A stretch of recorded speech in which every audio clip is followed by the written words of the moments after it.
Hi friends, birds wishes YouTube ಚಾನೆಲ್ಗೆ ಸ್ವಾಗತ.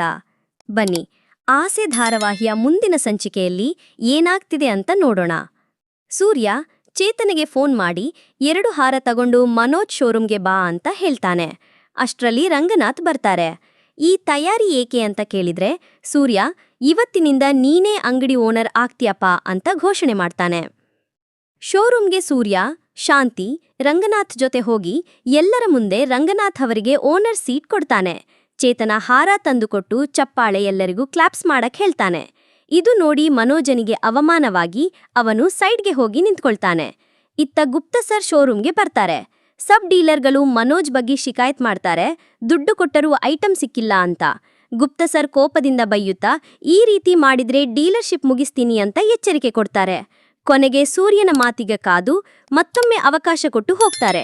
ಮನೆಗೆ ಬಂದು ಶಾಂತಿ ಈ ಗಲಾಟೆಗೆ ನಿನ್ನೆ ಕಾರಣ ಅಂತ ಸೂರ್ಯನ ಮೇಲೆ ಕೋಪ ಮಾಡ್ಕೊಳ್ತಾಳೆ. ಮೀನನನ್ನು ತೀರವಾಗಿ ಬೈತಾಳೆ.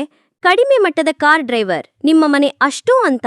ಆದರೆ ಮೀನನ್ನೊಂದು ನನ್ನ ಗಂಡನಿಗೆ ಯಾರ ಮೇಲೂ ಹೊಟ್ಟೆ ಉರಿ ಇಲ್ಲ ಅಂತ ಸಮಾಧಾನಕ್ಕೆ ಬರ್ತಾಳೆ. ಇತ್ತ ಸೂರ್ಯ ಚೇತನ ಹೊಸ ಐಡಿಯಾ ರೂಪಿಸುತ್ತಾರೆ, ಒಂದು ಡ್ರೈವಿಂಗ್ ಸ್ಕೂಲ್ ಓಪನ್ ಮಾಡೋಣ ಅಂತ. ಸೂರ್ಯ ನಮ್ಮ ಮನೆ ಅಡ್ರೆಸ್ ಕೊಡುವುದಕ್ಕೆ ಸಕ್ಕರೆ ಒಪ್ತಾರೋ ಇಲ್ಲವೋ ಅಂತ ಚಿಂತಿಸುತ್ತಾನೆ. ಆದರೆ ಮೀನಾ ಬೆಂಬಲ ನೀಡುತ್ತಾಳೆ, ಮಾಡ್ರಿ, ನನಗೆ ಖುಷಿಯಾಗ್ತಿದೆ ಅಂತ. ಈ ನಡುವೆ ರೋಹಿಣಿಗೆ ಈ ಎಲ್ಲದನ್ನು ನೋಡಿ ಅವರಿಬ್ಬರ ಮೇಲೆ ಹೆಚ್ಚಾಗಿ ಜಲಸ್ ಹುಟ್ಟುತ್ತೆ. ಶಾಂತಿಗೂ ಈ ಸಂಗತಿ ಗೊತ್ತಾಗಿ ಈ ಮೂವರು ಒಂದಾಗೋದನ್ನ ನಿಲ್ಲಿಸಬೇಕು ಅಂತ ಪ್ಲಾನ್ ಮಾಡ್ತಾಳೆ. ಇಷ್ಟು ಇವತ್ತಿನ ಸಂಚಿಕೆ ಫ್ರೆಂಡ್ಸ್. ಇಷ್ಟ ಆಯ್ತಾ ಅಂತ ಕಾಮೆಂಟ್ ಮಾಡಿ, ವಿಡಿಯೋಗೆ ಲೈಕ್ ಮಾಡಿ, ಚಾನಲ್ಗೆ ಸಬ್ಸ್ಕ್ರೈಬ್ ಮಾಡಿ. ನಾಳೆ ಮತ್ತೊಂದು ತಿರುವು ಬರ್ತಿದೆ, ಮಿಸ್ ಮಾಡಬೇಡಿ.